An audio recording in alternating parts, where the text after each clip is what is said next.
जारी world economic forum की पाकिस्तान के लिए 5 बड़े रिस्क की निशानदही। पाकिस्तान में ग़िज़ा और कर्ज के क्राइसिस उजागर हुए हैं। रिपोर्ट के मुताबिक पाकिस्तान के दिवालिया होने, महंगाई के खतरात मंडलाते रहेंगे। ट्यूनिस, घाना और लबनान में भी ग़िज़ा कर्जों के क्राइसिस हैं। आलमी इक़्तिसादी फोरम की क्राइसिस रिपोर्ट 2023 जारी कर दी गई। वर्ल्ड इकोनॉमिक फोरम की पाकिस्तान के लिए 5 बड़े रिस्क की निशानदही। पाकिस्तान में ग़िज़ा और कर्ज के क्राइसिस उजागर हुए हैं। रिपोर्ट के मुताबिक पाकिस्तान के दिवालिया होने, महंगाई के खतरात मंडलाते रहेंगे। ट्यूनिस, घाना और लबनान में भी ग़िज़ा और कर्जों के क्राइसिस हैं। आलमी इक़्तिसादी फोरम की क्राइसिस रिपोर्ट 2023 जारी कर दी गई है। वर्ल्ड इकोनॉमिक फोरम की पाकिस्तान के लिए 5 बड़े रिस्क की निशानदही। पाकिस्तान में ग़िज़ा और कर्ज के क्राइसिस उजागर हुए हैं। रिपोर्ट के मुताबिक पाकिस्तान के दिवालिया होने, महंगाई के खतरात मंडलाते रहेंगे। ट्यूनिस, घाना और लबनान में भी ग़िज़ा और कर्जों के क्राइसिस हैं। आलमी इक़्तिसादी फोरम की क्राइसिस रिपोर्ट 2023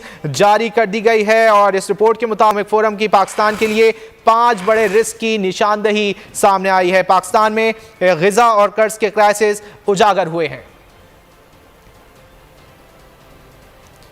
आगे बढ़ेंगे। तोबा चकजई को चमन से मिलाने वाली मरकजी शाहराह शदीद बर्फबारी की वजह से बंद है। शाहराह को खोलने के लिए ताहाल